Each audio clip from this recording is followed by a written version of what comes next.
Pia moja kati ya joints ambazo zilifanya vizuri sana miaka ya nyuma huko, na leo tumeusikiliza tena kupitia The Classic ya hapa EFM. I told you leo tuko na the one and only bwana Pala Midundo, au sio bwana? Na Pala yuko nasi leo live hapa kwa mara ya kwanza, na sasa hivi tunaweza tukaanza kusikilizana hapa na kuanza kuzungumza naye rasmi.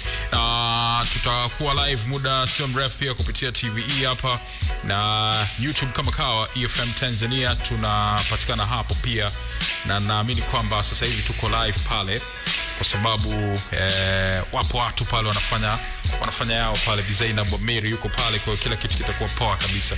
So kumradhi, sasa hivi tunaanza kuzungumza na bwana Pala. Bwana, karibu sana Pala, one more time.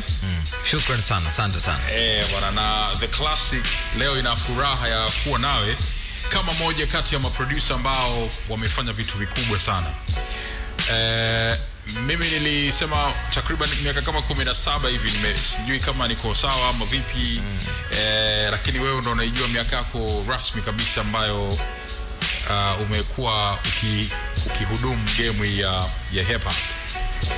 Ni muda mrefu, hauja pita mbali sana. Uwiano ndo unacheza katika miaka hiyo. Kwa hiyo uko sahihi kabisa, wala hujakosea.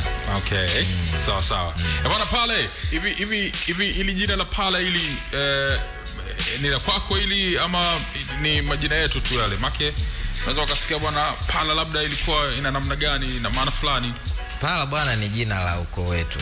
Aha. Pala ni jina la babu.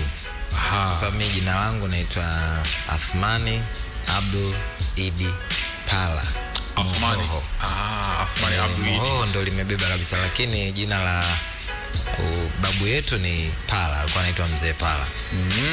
Kwa mtu mmoja mtata sana, jitu fulani manguvu mengi hivi, giant. Kwa hiyo ndo nikalichukua. Marehemu baba yangu amelichukua na mimi nimeendelea nalo. Kwa hiyo tumezoea Pala. Sasa Midundo ilikuja kipindi kile cha Tamaduni Music. Kilingeni pale. Kuja kwa watu Midundo. Basi ndo ikazaliwa Pala Midundo. Kwa hiyo Pala Midundo ilizaliwa kipindi kile cha Kilingeni. Ambako tulikuwa tunafanya sana maeneo ya Msasani kule. Baada ya kuona kinukisha sana mzee. Midundo inapigwa pale, sio mchezo. Sio wana. Safi sana. Bwana Pala bwana, unasema hatujakosea sana, miaka 17 hivyo ama zaidi hivi, yani anasema, lakini haijazidi hapo, miaka kama 17 18 umosio kwenye game. Kwa hiyo bwana tumpe bwana heshima yake bwana. Give it up for my man Pala Midundo. Heshima nyingi sana. Shukran. Miaka hiyo yote rafiki yangu hiyo bwana kwenye game bwana, sio mchezo Pala rafiki yangu. So unajua miaka ni, wanasema uzoefu ni kitu cha msingi sana katika kila jambo. Kwa hiyo hata ndugu zetu hao wanaorusha ndege, unaangaliwa muda wako ule wa kukaa angani. Kile ni kitu cha msingi sana. Kwa hiyo na sisi wadundishaji au watozi au producers na sababu Kiswahili sio anajifanya ndivyo alivyo, na ndio hivyo yanakubali chake. Kwa hiyo wanasema sisi sasa tunahesabiwa muda wako wa kukaa kufanya kazi kwenye kiti, muda unaotumia kufanya production za watu mbalimbali. Kwa hiyo lazima uangalie album za watu ambazo umeshiriki, muziki mingapi umetoa. Kwa hiyo ndio uzoefu wenyewe. Kwa hiyo experience ndio kila kitu katika kila jambo. Okay. Bana, hongera sana mzee, kwa sababu hii safari ina mambo mengi sana na ndani yake ina disappointments nyingi sana, lakini kwanza hasa ukiwa una ile kwamba mimi mkali alafu mbona lakini kama hivi na hivi itakusumbua kweli. Wewe chukulia tu kawaida. Kila kitu na muda wake. Na kama kuna mambo pia upati, labda kuna vitu Mungu anakuepusha navyo kweli. Kikubwa wewe fanya vitu vizuri, vifike kwa watu wako. Kwa hiyo wengi na wasumbua ni wale kwamba bwana kuna hivi, mimi najiona hivi, lakini mbona sipati hiki. Hiyo lazima ikusumbue. Lazima itakupa tabu. Alright. Leo 2025 Pala tunazungumza na albamu mpya, manake huyo yani ndo kwanza na njaa, yani unajua underground tunasema. Kwa sababu kuna watu wamekata moto katikati tu hapo, mtu 2015 tu anaona bana basi sisi ambao wanacheka. Na Tanzania si kwa nini naona watu wengi napenda kuwauliza, si kwa nini huku vitu naona si watu labda wanaona tofauti. Mimi naona huko vitu tunavifanya kwa muda mfupi. Yaani mtu umefika miaka 40, 42, 45, wengi kwenye mambo ya muziki kama wanaanza kuacha. Unaona bana, mimi mtu mzima nishafanya sana. Dr. Dre mpaka kesho bado anashughulika nayo mambo. Anasema unajua ana miaka mingapi? Unajua sometimes unakuta Jay-Z ana miaka mingapi? Unasikia pala? Nas ana miaka mingapi? Dre ametimiza 60 bwana. No, unajua kibongo bongo sometimes hiyo ndio sitaki kibongo bongo. Sawa, mfumo ambao uliopo unachangia watu wengi wanakuwa wanarudi nyuma kwa sababu ya kwanza wanatumia muda mrefu sana kufikia mafanikio. Umeelewa? Wewe of course utana, najua na wasanii wengi wana struggle sana kufikia mafanikio. Wakiyapata pia sasa ndo pale wanakuwa wamesha, unajua kuna ile mtu amekimbia sasa amechoka, anapata muda kidogo tu, mwisho wa siku shughuli imeishia pale. Pia mifumo sio rafiki ya mtu kuendelea kunufaika kwa kile ambacho ametengeneza kwa muda mrefu. Ndio maana pia unakuta kuna muda ukifika wanasema muda wako umeshaisha na pia nafasi watu wengine. Basi kwa mtu anaona mimi basi shughuli yangu ishaisha, lakini pala yepo mpaka leo bwana. Okay. Basi tukomae na hiyo mifumo. Na mifumo tuiweke sawa kwa sababu hii sekta ina fedha nyingi. Ina fedha nyingi. Kwa hiyo ni kuangalia jinsi gani kuweka mifumo ikae sawa. Watu wakae kwa muda mrefu ili faida wazipate kwa muda mrefu. Sio kitu unakitumia kwa muda mfupi unakiacha. Kwa sababu mfano tunaiona kwa wenzetu ndio kama watu tuliowataja. Sawa. Bwana Pala, safari ya producer kila mmoja ana ya kwake, na kwa namna ambavyo familia hizi bwana, familia zilizotokea familia za kipwani pwani mpaka kuja ukaingia kwenye mpaka ukawa producer tena midundo ya hip hop Pala. Walau Pala ungekuwa unapiga vidumbaki hivi taarabu watu. Bwana ndugu yako bwana sema swala zima nitakwambia hivi. Kwa nini bwana Pala hujapiga hata hii viduara huyu ananiambia. Sawa bwana, Athumani Pala, unajua Athumani Pala. Kuna vitu vingi vya kupiga kuna ulitaka kuwepo na hip hop mwambao. Au hip hop visiwani. Alifanya solo. Mimi anaelewa anachomwambia. Unajua familia za kipwani. Familia zile za kipwani. Unajua huyu ni za kipwani kweli. Sio unajua mpaka kuja huku kidogo. Sio vitu ambavyo vinakuwa vinatazamwa sana, vinatarajiwa sana. Vinavyomzunguka muda mwingi. Yes, ndio. Sasa walau Pala leo atuambie huku hii safari mpaka kufikia hapa na kuwa ni mtu mwenye mchango mkubwa kwenye culture ya hip hop. Nashukuru. Ni kwanza kama nilivyosema, mzee alikuwa ni mtu wa Iringa. Mzee Pala. Okay. Mama ni Tanga. Kwa hiyo mimi ni Iringa na Tanga. Lakini mama naona alimzidi nguvu baba. Kwa hiyo muda mwingi nilikuwa ni Tanga. Ndio maana mpaka leo story nyingi mimi nikizipiga naongelea Tanga. Unaonekana wa pwani zaidi, kumbe bwana Iringa sio sana. Kwa hiyo sasa na kwenye familia yetu mzee hakuwa mtu wa muziki, kwa hivyo japokuwa muziki alikuwa anapenda kusikiza reggae.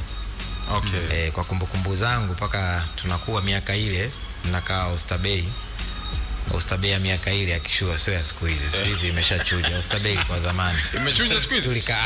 Tulikaa sisi so Pala bwana. Taarifa hizo kinasho unazisikia, lakini sema unakaa Oysterbay ilikuwa miaka ile. Okay. Sawa. Kwa hiyo kipindi kile tuko kule, nakumbuka kwa kumbukumbu zangu niliwahi kuona, nilikuwa naona Santuri. Baba alikuwa na ile LP, alikuwa na Santuri na za muziki ya reggae. Kumbukumbu hizo ninazo. Kwa hata alikuwa akimaliza shughuli zake za kazi na kumbukumbu alikuwa anasikiliza muziki huo. Kwa hiyo lakini sio kuimba wala ni kusikiliza. Kwa hiyo imeenda, na kama watu wengi wanavyofahamu, nafikiri hata kipindi cha nyuma tulishai kuongea kuhusiana na undugu wangu wa mimi na Majani. Na kipindi kile Oysterbay ilikuwa hatukai mbali kwa sababu Majani mama yake mimi namuita shangazi. Okay. Marehemu Auntie Shela. Kwa hiyo ilikuwa sio mbali. Sisi tulikuwa tunakaa Morogoro store. Tena jana nimepita usiku. Ile sehemu yote naona imebadilika. Majani ni kwa upande wa baba au mama? Ni kwa upande wa baba. Upande wa baba. Kwa hiyo tulipokuwa tunakaa sisi, ilikuwa ukienda mbele kuna kilima unashuka kina jina lake, kilima fulani hivi. Alafu ukikuja mbele kama unaenda ST kuna njia kushoto. Sure. Nyumba ya kwanza kama ya 3 au ya 4 ndio alikuwa anakaa shangazi Shela kwa kina Majani. Okay. Kwa hiyo tulikuwa tuna ni ndugu lakini kuna ako kaujirani. Basi walikuwa wakishua hiyo. Ni mitaa. Nakwambia.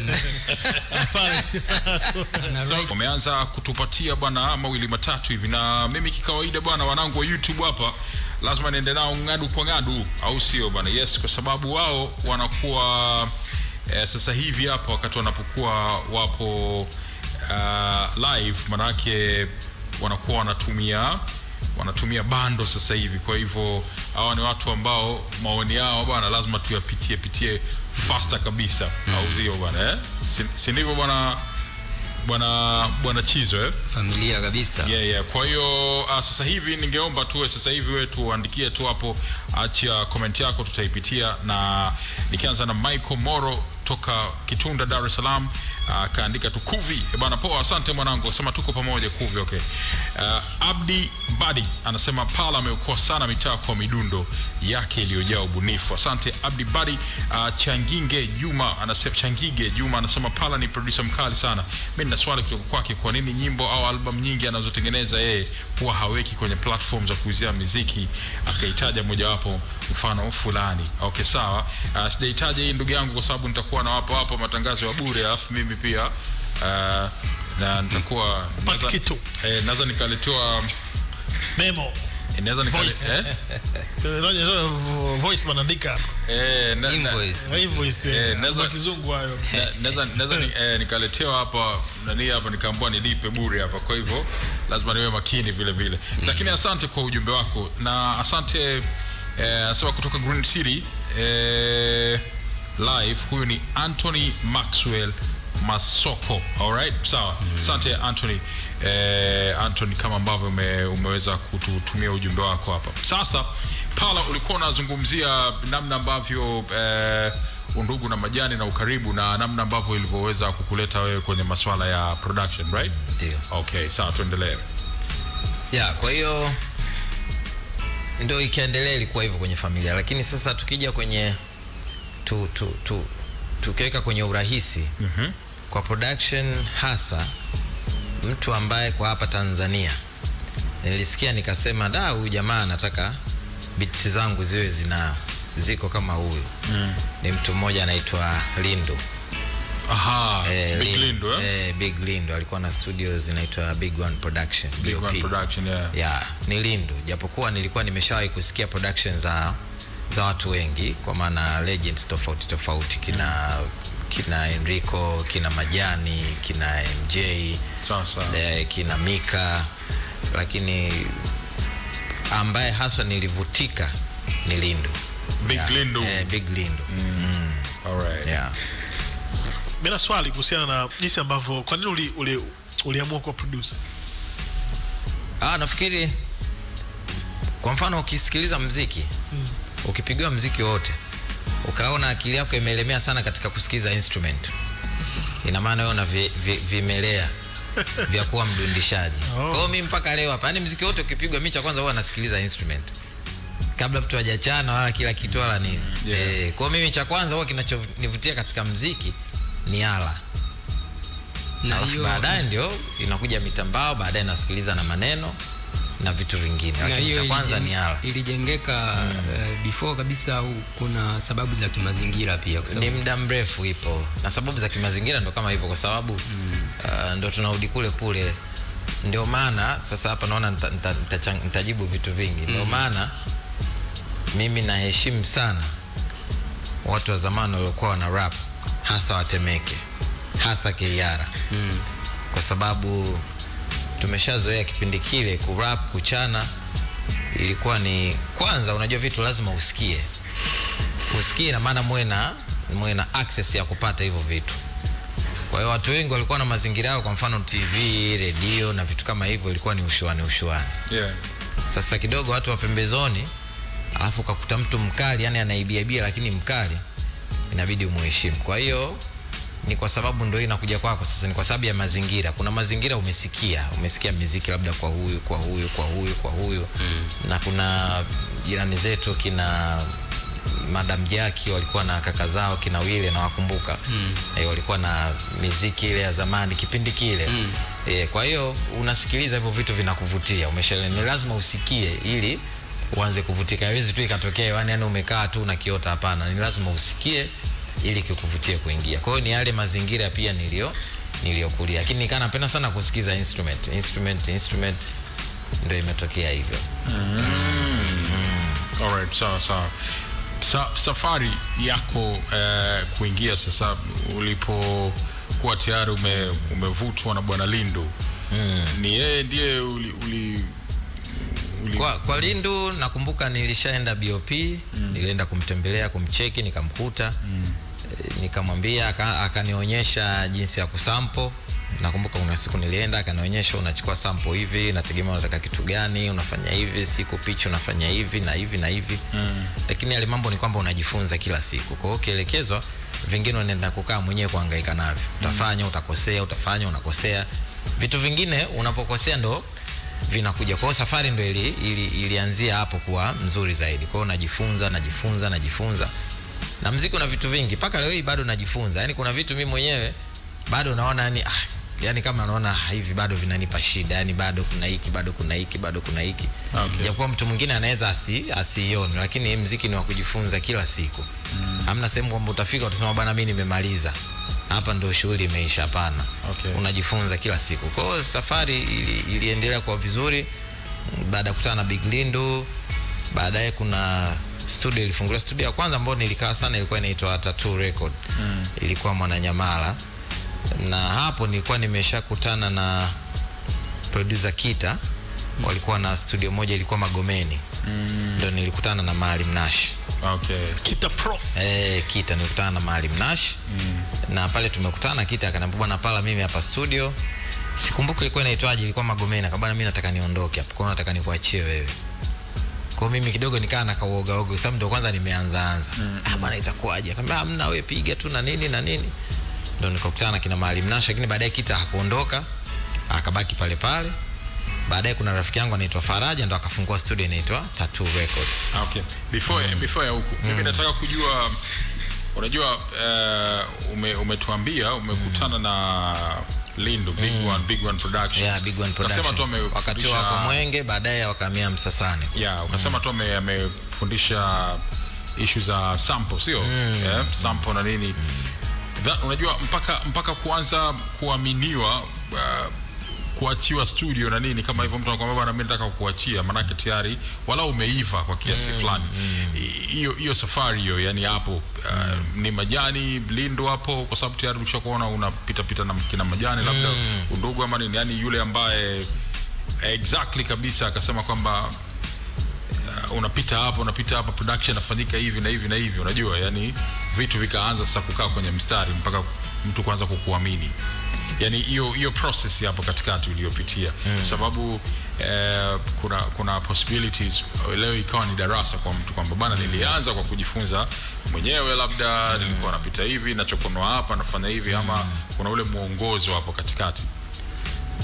Mtu wa kwanza kuna mtu anaitwa Baraka, lakini watu wengi hawamfahamu. Hatujaonana miaka mingi kidogo. Okay. Baraka ndo alikuwa na software ile anatengeneza instrument. Akanielekeza na mimi. Fruit Loop ilikuwa sio? Okay. Fruit Loops. Tukaanza kuifanya kwa rafiki yangu mmoja anaitwa Peter. Ni daktari sasa hivi kwa Muhimbili pale. Okay. Tulikuwa tunatumia kwenye kompyuta yake. Nani shughuli zake, sisi tunaweka, tunafanya shughuli zetu. Kwa Baraka ndio, kwa sababu aliweka ndo tukaanza kuonyeshana jinsi ya kutumia, unafanya hivi. Kwa sasa baadaye hata nakutana na kina Lindu, tayari kuna sehemu yani unaonyeshwa, lakini ukirudi kuna sehemu unaenda kupractice. Kuna mwanga. Yani ni kama darasani unaenda kufundishwa labda kufanya vitu fulani, ukirudi nyumbani kuna sehemu unaenda unajua hapa nitafanya hivi kwa sababu mashine zile unazo. Kwa hiyo sasa naweza nikaisema hivyo, Baraka ndio alikuwa mtu wa kwanza tukaweka software kwenye kompyuta, tukaanza kufanya vitu. Lakini kwa maana producers ambao wa nje nilikaa naye, ndio maana nimemtaja Lindu. Lindu nilikaa naye akanionyesha jinsi ya kusample na vitu vingine na hivi. Sasa vingine pia unajifunza kutokana na unavyosikia. Lakini pia unaweza ukakutana na producer pia ukamuuliza baadhi ya vitu, akakwambia. Kwa mfano kama Sei nafikiri mnamfahamu. Kwa Sei pia ni rafiki yangu kipindi kile, japokuwa muda hatujaonana, niliwahi kwenda kwake. Kuna baadhi ya vitu nilikuwa namuuliza, ukitaka kutumia unafanya vipi, ukitaka kutumia unafanya vipi. nakumbuka kuna kipindi nilikuwa na mimi na rap na studio ilikuwa inaitwa Backyard. Kwa Marem Complex na Brighton, kuna vitu pia nilikuwa nauliza. Kwa hiyo unachota kidogo. Kuna mtu pia alikuwa anaitwa Nice P, alikuwa na kina Complex. Nice onana muda mrefu sijui yuko wapi. Nice P nimeona mara moja tusijui. Mara mwisho nimemwona Ages hata mimi. Mimi naye kama miaka miwili nyuma hivi, lakini sijamuona tena kuanzia hapo. Kwa hiyo kote kule unachota unauliza, unasikiliza, kwa sababu ni lazima upractice vitu. Unauliza lakini unaenda unafanya, unakosea. Sasa baadaye ilipofunguliwa studio ya Tattoo na mimi kuwepo, ndo nikakutana na Jobiso. Small Jobiso nafikiri ndio hata juzi alikuja ofisini pale, nikaambia da, hivi unajua jamaa superstar miaka mingi hata mitandao bado, lakini watu Small Jobiso. Kabisa. Nafikiri kuna watu wengi hawafahamu kama Small Jobiso ni producer. Producer mkali sana, lakini wa muziki ya kuimba. Hii ya kuimba inayosema Kasoko. Mkali sana. Mkali sana. Kwa hiyo kuna vitu naye pia akanionyesha. Kwa hiyo ndio ukuaji unakuwa unaendelea. Sasa na vile unavyokaa kwenye, ndio ile iliyosema, unavyokaa kwenye mashine ya kutengeneza vitu, ndio umo unapata uzoefu, unakosea. Umeona unafanya, unakosea, kuna mtu mmoja juzi nilisikia ameisema hiyo, lakini akaja na yake sio mbaya naona naye mtazamo wake, lakini nikaupenda. Aliuza na hivyo practice makes perfect. Watu wakasema perfect, akasema hapana, improvement. Practice makes improvement. Yeah, make sense. Kwa hiyo nikaipenda. Umeona, yani kuna vitu vinakuwa, kila unavyofanya kuna vitu vinakuwa. Kwa hiyo pala na falsafa zake na wana falsafa wake. Sawa, sababu kiwa perfect muda huu lazima tukubali, kwa sababu hata kama anachokizungumza hapo ukiangalia mpaka sasa hivi anakuambia bado anaendelea kujifunza, kwa sababu engo ya production tuseme music kwa ujumla unaathiriwa pia na ukuaji wa teknolojia. Unaelewa? Sawa. Kwa hiyo anaweza kama amemaster kitu fulani akawa perfect kwa muda huu, lakini kesho likaibuka lingine jipya. Umeelewa? Kwa ukakuta mtu mwingine ndio yuko skilled kwenye hilo eneo, yeye bado anahitaji kujifunza. Kwa hiyo namuelewa. Alright. Sawa. So Pala amekuwa anatupa walau kidogo namna safari yake ilipokuwa, na inaweza ikawa pia ni darasa kwa wale ambao wanataka kuingia kwenye safari hii pia. Sawa, tutacheza wimbo wa kwanza kama ni classic jam of the hour, na huu inawezekana ikawa una historia fulani na Pala, na pengine atakaposikia anaweza akarudisha memories pia na akatuambia namna gani anautazama wimbo huu kwenye historia ya maisha yake ya kimuziki. Here we go. Wimbo huu bwana ni wa Maalim Nash bwana, na umetoka kwenye albamu yake ile ya Mzimu wa Shaban Robert, unaitwa Mapendo. Classic ya EFM, na shukrani kwako pia ambaye unaendelea kutuma ujumbe. Tunauona ujumbe wako. Abdul Aupe alikuwa anauliza huyo ni para au pala? Huyo ni pala, sio para. Para mtafuteni para baku huko. Sema kwa sababu ya muonekano wa bwana Pala, Pala je kuwa na nywele. Kwa hiyo na jina lake lina sound the same au? Sawa, nywele ninavyo sema. Muda wote unapiga kibao. So huyu ni Pala, sio para. Sio para. Alright, okay. Sio para bwako. Wanao. Alright. Shout out kwa Samir Mswahili, Samir Nati au sio bwana, all the way from Italy. Anasema Pala Midundo amemaliza. Nafikiri anakupa tu anakupa sana. So hivyo. Sawa, kabla hatujaendelea zaidi hapo, nimalizia tuna message nyingine. David Nehemea anasema EFM Radio ni media ambayo wabunifu sana, itabidi media nyingine wa copy EFM, sio dhambi. Okay bana, pamoja sana brother David Nehemea. Nisome kama Kiba Bisho tokea Kundushi Mtongani, The Classic ndio pindi langu bora muda wote. Asante sana Kiba Bisho, umetisha sana mwanetu, na asante kwa kuweza kututazama hapa kupitia YouTube yetu ya EFM Tanzania. Kama unaweza kututazama pia kupitia YouTube hapo, wewe dondosha comment yako na sisi tunaendelea kupiga story na Pala Midundo. Pala alikuwa anazungumzia namna ya kuweza kuconnect na familia ya Dr. Remy Ongala na kuweza kuziachia project zipo manake. Ya zipo, lakini kama tutakubaliana kuna baadhi ya vitu vya nafikiri tutarekodi tena upya. Okay. Kwa sababu kama unavyosema muziki unavyokuwa kuna vitu vinaongezeka, kwa hiyo tutaangalia jinsi gani ya kurekebisha baadhi ya vitu ili tupate kitu ambacho ni kizuri zaidi. Kwa hiyo mimi nafikiri wasanii tuwaone umuhimu wa kutumia vitu vyetu kwa ajili ya kupata vitu vizuri katika muziki wetu wa Tanzania. Kama tunavyoona Marekani, wao wanashughulika na vitu ambavyo vya kwao. Kwa hiyo na sisi tushughulike na vitu vyetu kwa ajili sisi tumeamua kushughulika zetu chini huko mitaani ya South nini Nigeria. Wanajabiri hao. Wao unawasema hao wanajabiri, tunajabiri wanapenda kweli hao. Okay. Unawasema Mimi nirudi tulikuwa tunazungumzia sign hapa. Amezungumzia sasa hivi ukisikia nyimbo nyingi unakuta producer kuna sign mpaka azungumze. Lakini tunaamini wale wa nyuma kidogo sign zao zilitumika kwenye mikono zaidi. Si ndio? Ndio kitu tunachozungumzia, kuna effect fulani mtu ameiadi. Unajua kwa sababu hip hop ilivyokuja wakina Cool Herc wale alikuwa ni kama architecture tu. Alikuwa na mchoro, lakini mpaka hip hop iliposimama hapa kila mtu watu walishirikiana kuijenga, si ndio bwana? Kwa ukiangalia ma producer tofauti wana ile identity yao au kuna effect fulani waliileta kwenye muziki. Leo tunamzungumzia Drake kwa sababu kuna G-Funk hata kama kuianzisha, lakini ni mtu ambaye amefanya imekuwa developed, si ndio bwana? Vivyo hivyo wakina RZA wakina nani wale watu tofauti. Sasa leo Pala nikisikia kitu fulani, kitu gani, labda tuchukulie mfano mathalani hapo unapozungumzia kwenye kusample. Tunajua kina Maremo walikuwa ndo ma innovator hivyo vitu vya kusample.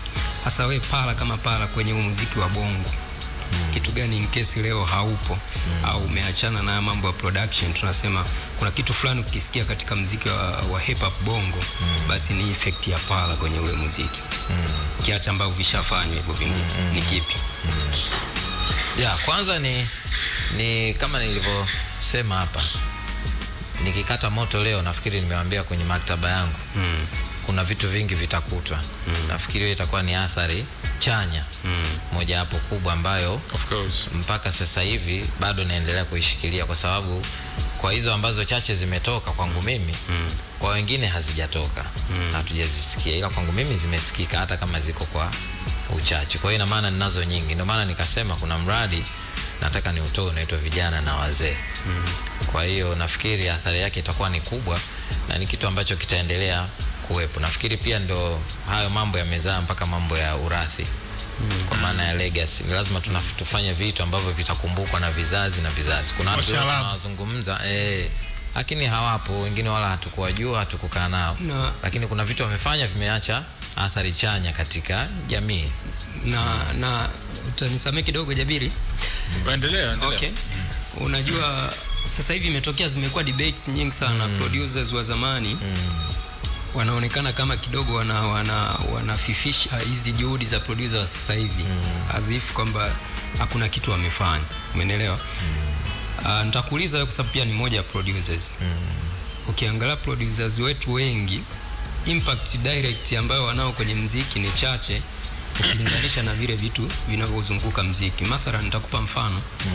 Producers wengi ili tupime ukubwa wao, tutaangalia aina ya watu walio quit au wasanii walio raise vipaji vyao, unaelewa zile au tracks tutawapima hivyo.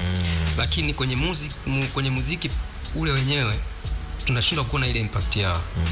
Ushanielewa? Wengi, naweza nikasema almost wote. Ushanielewa? Sasa unajisikia vipi kwa mfano producer anaweza kaa kwenye miaka 30 kwenye game, alafu mpaka sasa hivi tunaambiwa labda hatuna sound yetu? Wewe as a producers unaichukuliaje hii kitu? Hii ni changamoto. Ni changamoto na nafikiri debate yake imekuwa kubwa hata kwa sisi wenyewe. Hata kwenye group zetu huwa tunazungumza.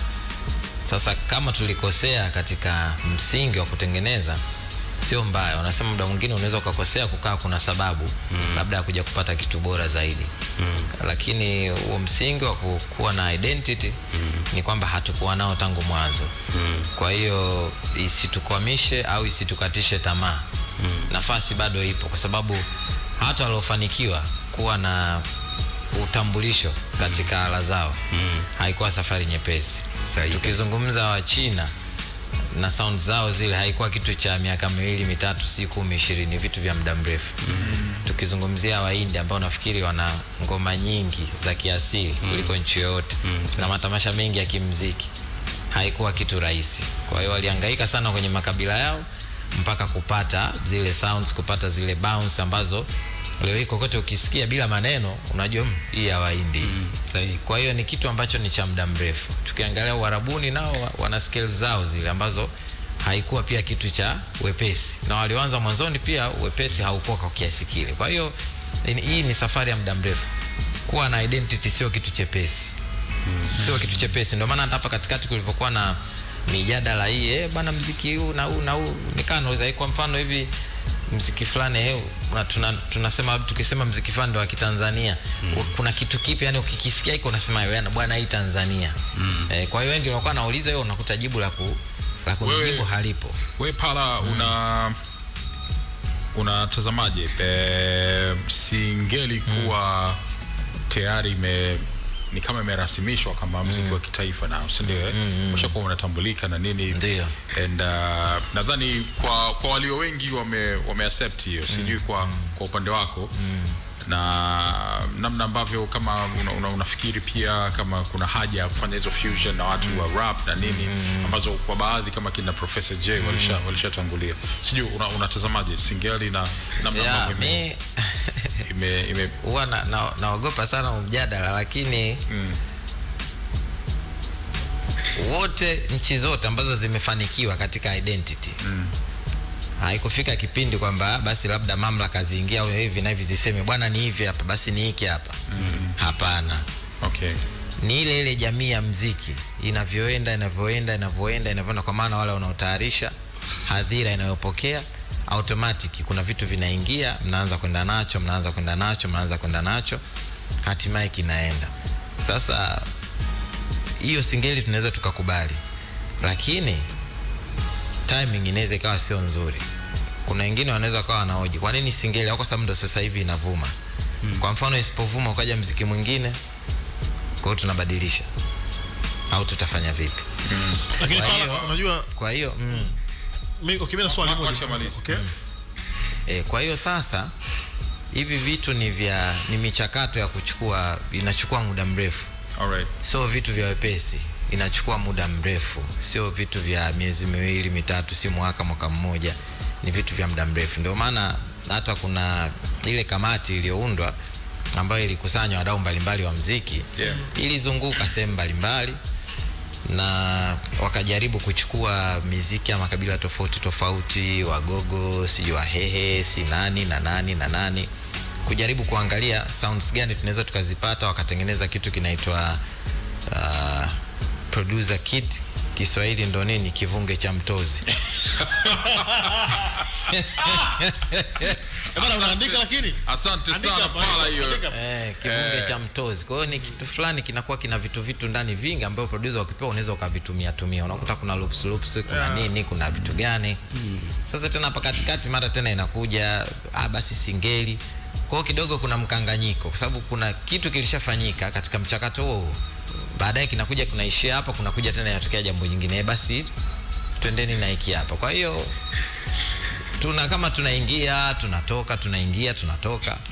Kikubwa tu nafikiri tuendelee kuumiza bongo zetu. Mimi nafikiri tutafikia. Kwa mfano kwa hiyo Singeli wanaosema nao pia niliwahi kuuliza. Kwa mfano kwenye Singeli ni kitu gani ukikisikia pale kwenye Singeli? Ukikisikia unasema hichi kinaashiria Tanzania hiki. Kwa mfano kwenye bounce si ukisikia hiyo wapi? Yani tuseme ukisikia ile unajua hii India hii. Si ndio? Kwenye Singeli kuna kitu gani? Ukikisikia ile unajua hii Tanzania hii. Mimi nadhani drums zinavyokimbia sana au zinavyokimbia. Lakini pia kwa mimi ninavyosikiliza Singeli kuna aina ya upangaji wa ile bassline ile. Kama umeisikia vizuri. Nafikiri maproducer karibu wote wanaifuata. Sijapata kuisikia ikitumika sehemu yoyote katika muziki mingi. Kwa hiyo kidogo yenyewe inajitofautisha. That baseline ambayo ukisikiliza kutokana na ule ukimbiaji wa zile drums na nini imejitengeneza yenyewe. Kwa hiyo pale sasa, kwa sababu mwanzoni si walikuwa wanachukua nyimbo kama za taarab alafu zinapandishwa pitch, nafikiri automatically ilikuwa ina sound kama vile, lakini sasa kwa sababu wanapiga beat wenyewe za kwao, si ndio? Ile baseline wamekuwa sasa wameitumia. Yani ukisikiliza baseline ya Singeli unajua kabisa na ndo nafikiri utamu wa Singeli huko pale sana sana, kwa sababu namna watu wanavyo-dance na nini, wengi wanaifuata ile baseline zaidi kuliko kitu kingine chochote. Rashid, ulikuwa kuna kitu ulikuwa unauliza? Mmezungumza vitu vingi sana hapa. Sasa end of the class. Kuna kitu ambacho of course nakumbuka mtu kama Message Selector alianza kufanya sasa ile official beat inatengenezwa, yani of course kama hata chop basi ni asilimia ndogo sana. Zamani ilikuwa ukisikia Singeli ilikuwa wasanii wengi wana chop tu ngoma za taarab na nini hivyo, lakini Message Selector alivyokuja akaanza kupiga muziki mwenyewe, akachukua kina Manufongo zikapigwa ngoma zikawa kali. Lakini baadaye tukaona Message Selector of course yamekaa pembeni of course na muziki wa Singeli, lakini baadaye wakaingia watu wengine wakafanya muziki wa Singeli as the producers. Lakini tunasema muziki wa Singeli tunaupa nafasi hii ambayo tunaizungumzia hapa. Unadhani producer waliopo wanafanya Singeli wanatosha kutuaminisha kwamba huu ndo muziki ambao tutabidi tuende nao kwa aina ya production na quality ambao wanaleta? Safari ni ndefu. Nafikiri kila eneo linahitajika kuongezeka watu, kwa maana watayarishaji wanatakiwa wawepo wengi, lakini hasa sehemu ya msingi wahunzi sauti, sound engineers katika Singeli. Ndio maana umemtaja Mensen. Mimi Mensen nampongeza sana. Kipindi kile Singeli nyingi tulikuwa tunaona zina fujo, zina kelele, lakini akaja akautuliza ule, akazitengeneza kwa quality nzuri. Alifanya kazi kubwa sana. Si naye kulitokea kitu gani nafikiri sijui, maana sifahamu, sijawahi kuzungumza naye, lakini ilitakiwa wawepo kina Mensen wengi kwa ajili ya kupata kitu kizuri, kwa sababu katika soko bidhaa na ubora ni lazima viendane. Unaweza kuwa na bidhaa nyingi lakini hazina ubora. Kwa hiyo ni lazima bidhaa yako iwe na ubora. Kwa hiyo kama tukiamua hii product tunayotengeneza sawa tuizalishe kwa wingi, ndio hiyo tunakuja kwenye swali lako. Ni lazima watozi wawe wengi, lazima waimbaji wazuri wawe wengi. Baadaye nini? Lazima hiyo bidhaa iwe na ubora. Ina maana sound engineers lazima wawepo wengi na wa kutosha, kwa sababu muziki tunaofanya ni kwa ajili ya ulimwengu mzima, sio kwetu Tanzania, kwa sababu tunatengeneza identity. Kwa hiyo ni lazima hayo maeneo iongezeke rasilimali watu ya kutosha kwa ajili ya kupata kitu kizuri zaidi. Inaongezea pia. All right. Let's have a break kidogo. Okay. Na tutasikiliza wimbo huu, and when we get back utatuambia kwanza kuhusiana na wimbo huu, alafu Rashid ulipokuwa unataka kuzungumzia hapo tutarudi tena. Let's have this one, ngoma ya nyingine ambayo imetoka kwenye mzimu wa Shaban Robert, na hii ni nyingine ambayo ilikuwa inatengeneza combination ya kipekee kabisa baina ya Pala, Maalim Nash na nduguze. Manake hawa ni familia wote hawa. Kwa hiyo Pala, Maalim Nash na ndugu zake. This one inaitwa Tunaizindua Mitaa, moja kati ya ngoma maarufu sana kutoka kwa Maalim. When we get back hapa sasa hivi rasmi kupitia TVE hapa, basi tutaanza kuzisoma pia ili uzishuhudie. Okay, we are back now live. Na Ali J Mnaula anasema pamoja mkushi na fundo wa midundo wa tamaduni music, hasa ngoma za kina Nash MC, P the MC na Songa, huwa anaonaga ufundi wa Pala. Anasema huyu ni Ali J Mnaula. Andrea Highway anasema radio yangu haiguswi na yoyote, chaji kumsikiliza Kuvi. Okay, umetisha sana mwanetu. Anthony Moses, balozi wa jioni ya leo, umetisha. Anasema muulize hivi mshikaji wake Maalim Nash yuko wapi? Si ndo Moses Manashi yupo mzee.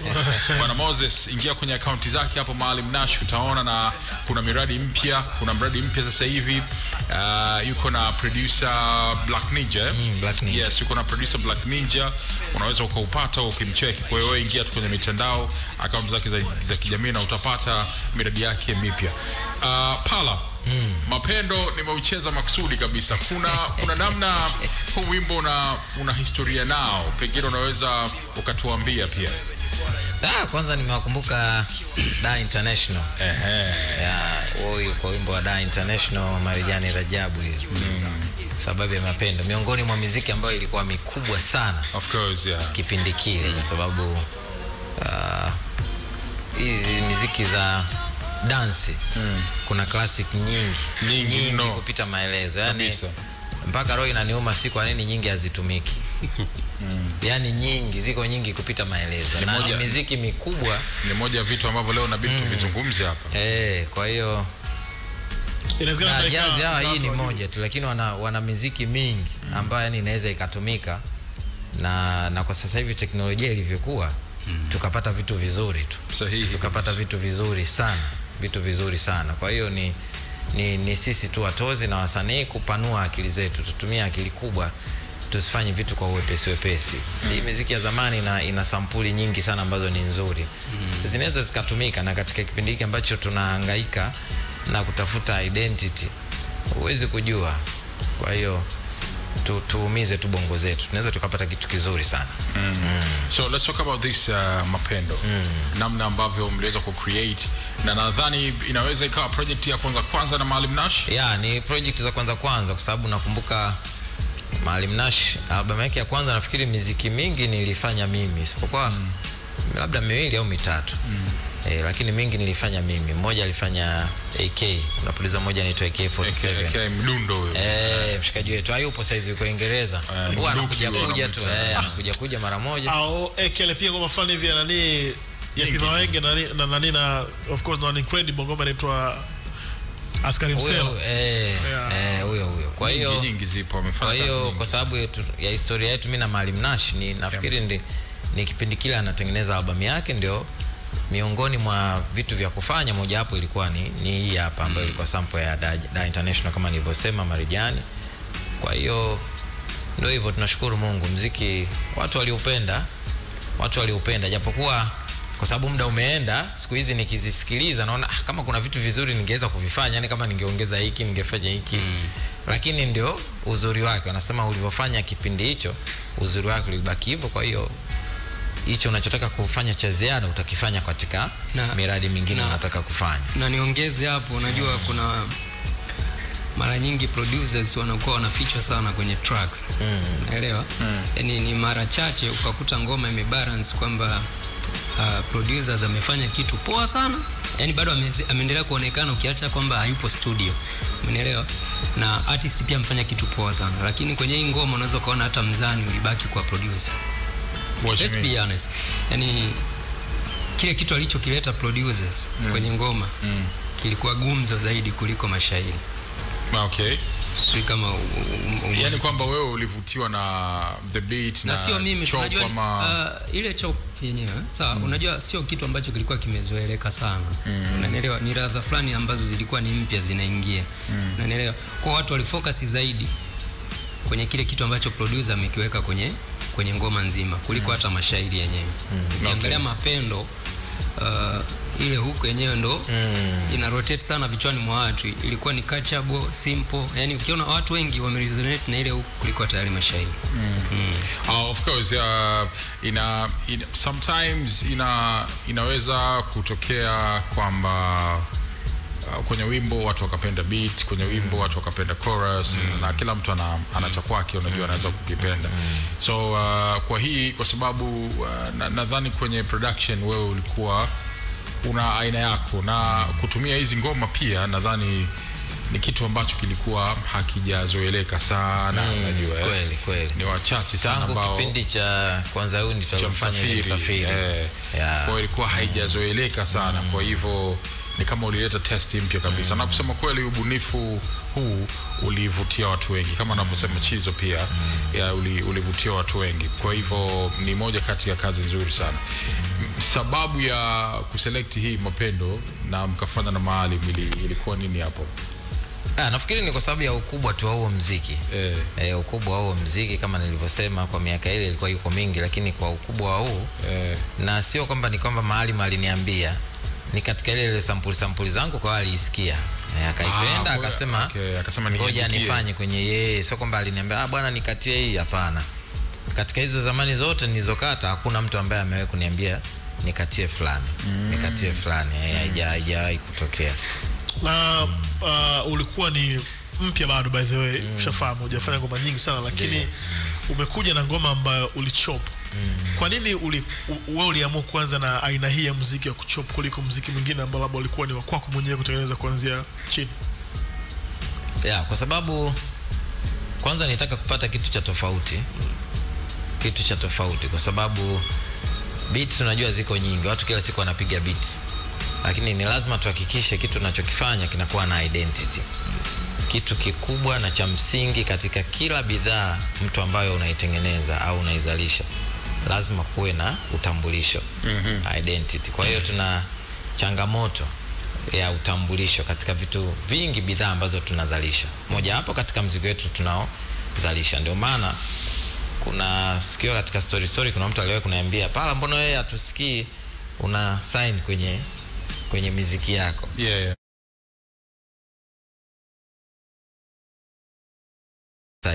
Nitajie mmoja hapa. Yes. Nafikiri tukaanza kugusa tu mmoja nikamwambia Dr. Dre, unazungumzia Timberlake ya maneno ya kusema legends wale sio? Maana hawa sasa hivi hawa wanaweka hizo. Nafikiri wale. Kwa hiyo sasa hoja yangu ilikuwa ni ipi? Kwamba identity iwe katika ile bidhaa. Mtu akisikia tu, leo nafikiri tukisikia tu beat ya Dre tunajua, hata asipoweka kitu, ni kwa sababu ya ana identity katika ile bidhaa yake, katika ule upigaji wake, katika skills zake. Timbaland tukisikia tu tunajua huyu Timbaland bila kufanya chochote. Ukisikia tu ana vitu vyake unajua huyu ni fulani. Ukisikia watu wanaofuatilia kina Marco Polo, kina Apollo Brown, kina Ninth Wonder na wengine wengi, Jermaine Dupri, ukisikia tu unajua kuna mshikaji wangu mmoja huyo Dr. Peter akasema bwana Jermaine Dupri mimi namjua beat zake zina michicha, napenda michicha. Kwa maana yake ni kwamba wewe hii ulishaiona kabisa future yako itakuwa hivi, ndio maana akasema mimi taanza kujitengeneza mazingira haya. Ndio maana paka leo huwa nasema japokuwa mingi haijatoka, nafikiri mimi ndio producer ambaye nimekata muziki mingi ya zamani ya bendi. Yaani hizi beats zimejaa. Nafikiri yani nikikata moto leo mwende nyumbani pale kwa Malai na bwana tupe hii computer, si tupe kwetu zitoi. Ziko nyingi kupita maelezo. Lakini nyingi hazijatumika kwa sababu gani? Kuna kupishana kwa akili. Mimi nimetazama kwa ukubwa, lakini wasanii wanatazama kwa udogo. Kwa hiyo hawaoni ukubwa wa beats za kutumia hivyo vitu vya asili. Labda you mean kuna nyingine ambazo uliwapa watu na hawakuzifurahia yani wako ambao nishaiko hapa, lakini unaona mtu hajataka kutumia. Kwa hiyo nyingi zimekaa mpaka kuna wakati hapa nikafikiria mpaka nilikuwa na mradi utoke unaitwa vijana na wazee. Vijana kwa maana hawa kina Mawenge, kina Naona na rap. Wazee kwa maana sample tunazotumia za zamani. Lakini bado sijaanza kurekodi, lakini beats zipo nyingi za kutosha. Zipo nyingi za kutosha. Nzuri, za kawaida, nyingine mbaya, lakini tunafanya selection. Zipo nyingi. Na kwa mujibu wa sheria zetu, kwa sababu by the way labda tukiangalia kama US wana ile Copyright Act ya 76 ambao wao inawaruhusu. Lakini vipi kwa hapa kwetu, je, kuletea shida? Shida zipo. Kwa mfano nakumbuka mimi Mawenge na Zaidi tuliwahi wao ndo walifikiria, wakasema bwana kama vipi tujaribu kurudia baadhi ya muziki ya hayati Dr. Remy Ongala. Kwa hiyo tu sample baadhi tuone jinsi gani tunaweza tukazitumia, na tulirekodi muziki mingi, lakini kidogo kukawa hakuna maafikiano mazuri kati ya upande wetu na familia yake. Kwa ule mradi kama ulikufa, lakini bado kuna mpaka juzi, siku sio nyingi sana, nilikuwa naongea na Zaidi, akasema tujaribu tena kuufufua ule mradi kwa sababu kuna madam yule mtoto wa Remi Aziza. Wakasema yule tunaweza tukaongea naye, kwa tunavyomuona ni kama kuna vitu tunaweza tukakubaliana naye. Alafu pia tukataka hata jana nilifikiria nikasema hivyo tutaongea na Madam Carola kwa sababu naye yuko karibu na ile familia. Kwa hiyo tuone kitu gani cha kufanya kwa sababu ni mradi mkubwa. Tutarudi hapo. Nitaja kwenye mazungumzo yake akawa anasema kwamba wakati Pala wanaitengeneza hii ngoma hakuwa na studio ya kueleweka sana, lakini walipambana na ikatoka na quality. Na sasa hivi tunaitazama kama ni moja kati ya classic songs za Maalim Nash na Pala ambazo wameweza kuzifanya. Inaitwa Homa Imenizidia, ambayo hii ulisample wimbo gani? Hii ilikuwa OSS, Orchestra Safari Sound. Orchestra Safari Sound. Na hapo wanasema mwimbaji kinara alikuwa Bichuka. Mzee Bichuka hatari sana. Na huyo ambaye alipiga chorus kwenye hii, huyo ni Maulo. Maulo. Kijana wako kabisa. Maniga ipo tutamtumia sana. Hapa taka Maulo hapa. Kijana wako kabisa. Anaitwa Maulo. I say, safi sana. Pala, sisi tuko na Pala na tunaendelea walau kuchukua kidogo na kudonyoa namna ambavyo haya mambo yalikuwa yanafanyika. Lakini Pala, kuna namna ambayo unaweza ukatuelezea hali ya mambo ilivyokuwa na utofauti ambao uko sasa unavyotazama. Kwa mujibu wa hizi hadithi hapa, inaonekana kuwa zilikuwa ni nyakati ngumu sana hizi kimaisha, production za kuunga na nini. That atmosphere ile, unaweza ukatuelezea ule msukumo wa kuweza kuendelea kufanya hii? Na ukumbuke wakati huo ndio wakati ambapo ile vita dhidi ya hip hop ndio inaanza kushika kasi. Kwamba vijana wanaoimba wanatakiwa wachukue nafasi. Mimi sifichi kwa sababu kuna baadhi ya informations ambazo nilikuwa nazo na ni za kweli, na nilizungumza na Master J hapo. Ukiangalia mahojiano na Master J, nilimuuliza kwamba ulifanyika mkutano wa kusema kwamba mtu apunguze kasi ya jamaa na wewe ulikuwepo, na alikiri akasema ni kweli na akatoa sababu.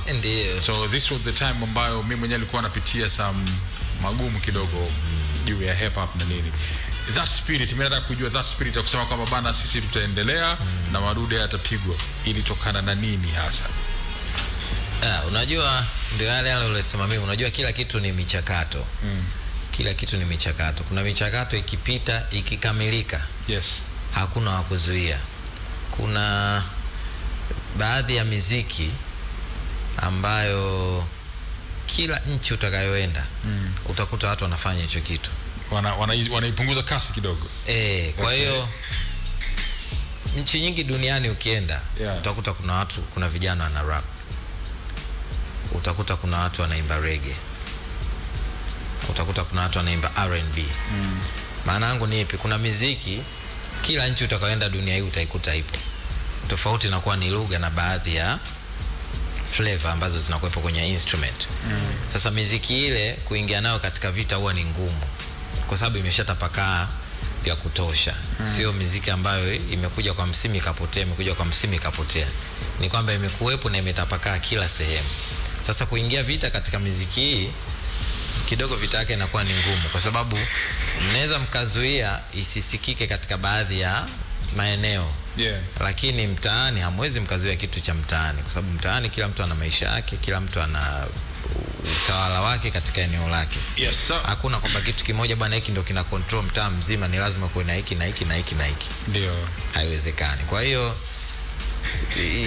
hiyo vita imekuwepo kwa miaka mingi.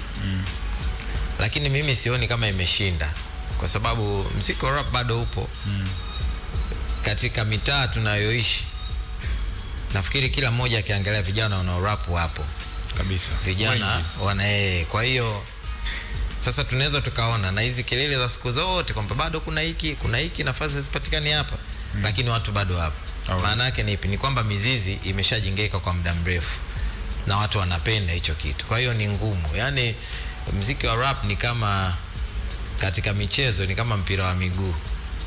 Yani leo tuanze na fujo la kuhangaika na mipira ya miguu bana, tuhakikisha bana mpira wa miguu kama tunaufanya hivi itakuwa ni ngumu. Mnaweza mkajitahidi, lakini bado kuna magumu mtayapata, kwa sababu tayari ile mizizi imeshakomaa na kuna vijana katika mtaani automatic wanaungana na hicho kitu. Yani kunatokea tu chemistry kati ya wao na hicho kitu. Kwa hiyo hiko nafikiri na mimi sasa kwa upande wangu ndio kilinisukuma. Sasa na mimi sikuwa yule mtu ambaye ni kuingia katika hilo group la walalamishi.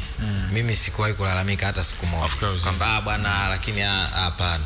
Sawa. Mimi nilikuwa naamini kitu kizuri watu tu kitawafikia. Okay. Hata kama kitaenda taratibu lakini kitafika. Okay. Ndio maana paka leo hii hiyo vita inaosema, basi mimi huwa nauliza sawa, basi sawa, huko hakuna rap au hakuna biashara, basi tuambiane muziki gani una biashara. Mimi naamini kila muziki ni biashara. Inategemea jinsi gani, una mikakati gani, jinsi gani unawafikia watu wako, jinsi gani unajua ni kitu gani wanakihitaji. Alright. Ndio maana ulimwengu huu tukiuchukua wote, nchi zote ambazo ziko katika dunia hii, muziki iko aina tofauti. Alright. Kuna muziki wala hatujui, tukienda China huko, lakini wao na biashara yao ni kubwa, kuna watu imewapa utajiri. Tukienda manchi tofauti kuna muziki wala huko hatuijui wala hatujai kuisikia. Lakini huko kwao ni biashara kubwa, ina audience kubwa. Wana matajiri hao. Maana yake ni nini? Kwamba kila muziki ni biashara, inategemea jinsi gani mnaipanga na jamii yako unaingiliana nayo vipi kwa ajili ya kuwafikisha hicho kitu chako. Alright. Okay. Bana, muda wetu unakimbia sana. Naomba tucheze Classic Gem of the Hour number 2 kwanza. Weka swali lako pembeni. Classic Gem of the Hour number 2 bwana ni hii hapa. Moja kati ya ngoma maarufu nyingine za Pala na kijana wake. Sasa hii bwana inatoka kwa Mawenge, au sio? Mawenge bwana alipiga mkono mmoja ambao binafsi ulinifanya nikamtambua rasmi. Unajua wakati Mawenge mpaka anakaa level kwenye ile harakati zake sikuwa namfahamu, ila kupitia wimbo huu ndio nikamfahamu.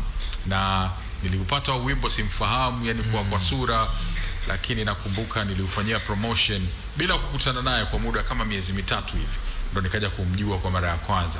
Kimsingi huu wimbo ulinitambulisha Mawenge na ulinisisimua sana nilipousikia kwa mara ya kwanza. Ladies and gentlemen, hii bwana inaitwa Huna Jipya, classic kabisa ya P Mawenge. Na nduguze bwana, kuna P Mawenge humu ndani, kuna One The Incredible na Stereo, moja kati ya ngoma maarufu sana na zilifanya vizuri. Actually ni wimbo classic tunaweza kuweka hapa kwa sababu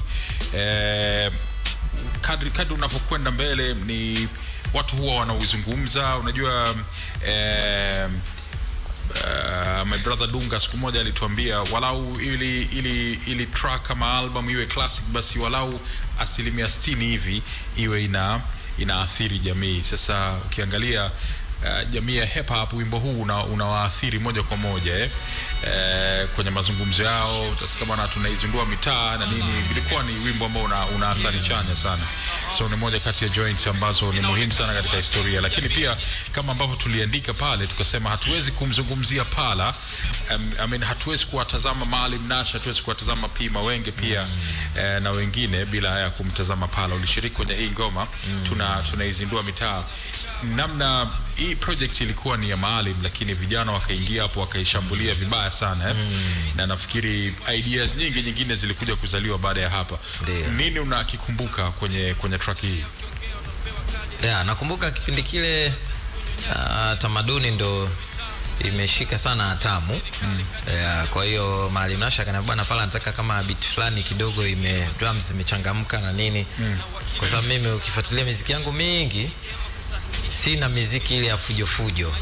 Muziki yangu mimi kama imepoa poa. Yes. Akaniambia nataka kidogo beat changamka hivi, nataka ni record na lenye mizuka wenyewe wanakuambia au sio? Nataka ni record na kina Stereo na One. Nikamwambia basi sawa, haina shida. Kwa hiyo tukaongea na Duke kwa sababu kipindi kile hawa kina One wapo kule M-Lab Morocco kule. Basi akasema basi fresh, haina shida, basi mtatutumia hiyo beat tuone kitu gani cha kufanya. Kwa hiyo nilipoitengeneza ile Maalim akasema hii fresh, akaweka kabisa ubeti wake akachapa, tukawatumia kule. Lakini bahati nzuri wakaja kurekodi huko Kutatu, kwa hiyo haikurekodi tena M-Lab. Tukapanga tu ratiba, tukarekodi Tatu kipindi kile. Basi muziki ukatoka. Nafikiri ni miongoni mwa muziki ambao Maalim Nash alikuwa anaipenda katika hiyo album yake. Ni miongoni mwa muziki ambao, na ndio maana pia alifanya na video. Tunakumbuka tulishoot na mshikaji mmoja anaitwa Ibra. Anaitwa Ibra Mpinga. Kwa hiyo ndio ilikuwa hivyo. Sawa. Maalim Nash anatujoin hapa bwana, surprise yako bwana. Maalim Nash anatujoin hapa kwenye The Classic right now, na wala mawili matatu ambayo Maalim anaweza kuyazungumza kwake Pala. Maalim, karibu sana. Maalim Nash, here we go. Mimi niseme tu kwa kukadiria tu album ambayo nimefanya na Pala, ambayo naiona ilikuwa album kali na tulifanya vizuri, nyimbo nyingi mimi na yeye. Ilikuwa ni album ya Mzimu wa Shaban Robert. Ilikuwa ni album ambayo tulifanya nyimbo nyingi, alitengeneza Pala na alitisha sana. Pamoja na album ya Mahadhiri hivi Pala ameshiriki na ametengeneza kazi kubwa nyingi sana. Hiyo ni album ya Pala. Tumeishi miaka mingi, lakini amekuwa mtu mmoja mpole sana, ametulia, ana shida kukasirika. Yani Pala huwa akasiriki, yani sijui utamkuta katika level gani kwamba ujue Pala hapa amekasirika. Yani watu wengi wanajiuliza sana, wasanii wengi waliofanya kazi na Pala ambao hasa tulomzoea, yani miaka yote ni Pala yeye. Wewe unaweza kaongea vitu ukafanya nini, yani kufika ile level ya juu ya kukasirika Pala, sidhani hivyo unaweza kuzihighlight kwa album. Kwa nyimbo moja nitakuwa nimempunguzia heshima yake. Lakini kusema kweli namshukuru sana Pala. Ni mtayarishaji ambaye amenionyesha njia ya mimi na yeye tumetoka pamoja, kwa maana ya kwamba mdundo wake wa Homa amenizidia kipindi ambacho anautengeneza kuwa na studio bora hata kidogo, lakini ubora ambao ule wimbo upo ni classic sana, kama ambavyo kipindi chako kinaitwa Jabir. Ni wimbo ambao ulikuwa mzuri sana na uliweza kutupeleka katika viwango vingine vya kupata mashabiki na kufahamika zaidi. Baada ya mimi kuwa kimya kwa muda mrefu, nafikiri Homa ilinileta karibu zaidi na muziki wa sasa hivi. Kwa hiyo kusema ukweli, baada ya hapo kilichobakia ni historia tuliendelea kutengeneza na ndugu yangu. Lakini kusema ukweli, Pala ni mtayarishaji ambaye kila msanii ambaye yupo katika utamaduni wa hip hop angependa kufanya naye kazi kwa aina ya muziki wake au midundo anayoipenda. Kwa hiyo niseme tu kwamba namtakia maisha marefu na Mwenyezi Mungu amfanyie wepesi katika maisha yake yeye na familia yake. Kusema ukweli, tuna mambo mengi tumeshirikiana katika kazi zetu na tumetengeneza historia kubwa sana kusema ukweli. Asante sana Maalim Nash, na kwa heshima kwako pia kwa kuweza kutujoin hapa leo. Maalim anasema mapendo ile bwana studio ilikuwa kuungaunga sana bwana. Lakini Homa amenizidia. Homa okay, of course Homa amenizidia. Na Maalim anakiri kwamba ubora wako ndio ulifanya ile ngoma ikawa bora, yani kwa sababu studio haikuwa katika. Nakumbuka Homa nilipiga katika studio ya mshikaji mmoja hivi anaitwa Doga. Ndo nilipiga ile beat, na ni miongoni mwa samples za zamani ninazozipenda. Nafikiri ile ndio ya kwanza. Okay. Ni Homa amenizidia. Nilipiga pale, baadaye nikachukua ile instrument ndio nikaenda kwa kita. Kipindiko Maalim Nash ana rekodi na kita. Okay. Kwa hiyo vocals zikafanyika kwa kita, na siku ambayo Maula anaenda kuweka chorus mimi sikuwepo. Sikuwepo. Nikaja kusikia tu kitikio tayari kimeshawekwa. Basi ndio ikawa hivyo. Lakini ni miongoni katika beats zangu za zamani nilizo sample. Ile ya Homa nafikiri katika 5 bora ipo. Alright, tutaisikiliza kidogo. Pala, Maalim amesema hapa ni ngumu sana wewe kukasirika ama kukuona umeghadhibika. Muda wote uko hivyo. Sifa ya upole sawa, lakini ya kutokughadhibika ni kama hukireki hivi. Una siri gani nyuma yake? Watu wa pwani na wasanii na maudhi. Mmesikia Maalim pia anasema Na wasanii katika watu ambao wanaweza kukupatia maudhi ya kuudhi kabisa ni wasanii. Sisi tunadili na wasanii pia. Kwa hiyo wakati mwingine anaweza kukupatia maudhi ambayo unatamani urushe ngumi. Ama na utaonyesha hasira, lakini wewe haipo sha. Hebu tupe siri bwana, nini? Kuna mimi naamini kila mtu ameumbwa na ustahimilivu wake.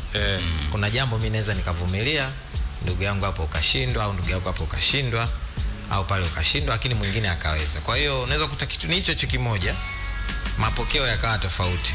Huyu hasira zake zikaenda 60%, huyu zikaenda 90%, huyu zikaenda ngapi. Kwa hiyo ni kuvumilia, na mimi nashukuru yani marafiki wengi na wengi tunacheka, tunafanya nini, lakini kuna kitu kimoja huwa nakisema sana. Mimi naofia sana kugombana na mtu, kwa sababu huwezi kujua mtakutana wapi.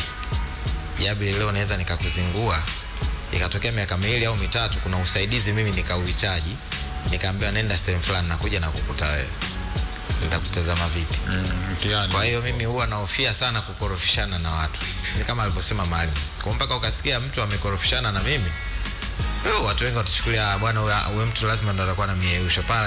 Pala tunavyomjua sisi haiwezekani. Maana sifa hapo. Kwa mimi nafikiri tu ndio nimeumbwa hivyo, namshukuru Mwenyezi Mungu. Najua kuna meme moja nimeiona ni jana ujuzi, jamaa kama amepost ameandika heshimu watu, sio ujue nani atakaye kuzika, usidharau watu. Unaelewa? Na jamaa chini pale akacomment akasema mimi natakiwa tu niheshimu watu, niheshimiane na watu. Swala la kunizika, yani mimi najua tu nitazikwa, lakini ninapungukiwa nini kuheshimu watu? Kwa ni sawa na vitu kama hivi. Yeah, sure. Sometimes tunaangalia maisha tu ndakiwa yaendelee. So lazima sana sijui, yani tuseme wako watu wa hivyo ambao wameamua tu kwamba tuheshimiane tu basi. Wasanii washe kukuudhi lakini ukakausha tu. Wapo wengi tu.